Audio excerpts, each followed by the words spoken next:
Sunday आला म्हणजे एक्स्ट्राची कामं आलीच. आता ती काय पुढे सांगतेस. नमस्कार, जय जिजाऊ, जय शिवराय.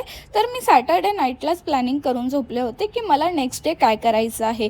तर मी लास्ट संडेलाच मला क्लिनिंग करायची होती, परंतु लास्ट संडेला काही जमलं नाही, म्हणून ह्या संडेला फिक्स करायचंच होतं. तर सगळ्यात पहिले तर मी फॅन सगळे क्लीन करून घेतले. त्यानंतर घरामध्ये थोडीफार जाळी होती ती सगळी स्वच्छ करून घेतली आणि बाकीची ही जी काही साफसफाई होती ती सगळी केली. आणि ह्या सर्व गडबडीत मला जेवायला वाजले होते 2. तर जेवणामध्ये सुंदर असा बेत बनवला होता, डाळबट्टी आणि त्याबरोबरच वरण आणि बाकी सलाद वगैरे ह्या सर्व गोष्टी होत्याच. क्रिस्पी अशा डाळबट्टी झाल्या होत्या. जेवण वगैरे झालं आणि थोडा आराम केला होता आणि इव्हिनिंगचा व्ह्यू तर एकच नंबर झाला होता. इव्हिनिंगचा व्ह्यू असा काहीसा दिसत होता, ते बघून तर मन प्रसन्न झालं होतं. आणि व्हिडिओ आवडला असेल तर लाईक, शेअर, सबस्क्राईब करायला विसरू नका. अशाच नवीन नवीन व्हिडिओजसाठी लवकर जाऊन आधी सबस्क्राईब करा. चला भेटूया आपण नेक्स्ट व्लॉगमध्ये. तोपर्यंत सबस्क्राईब करा. बाय.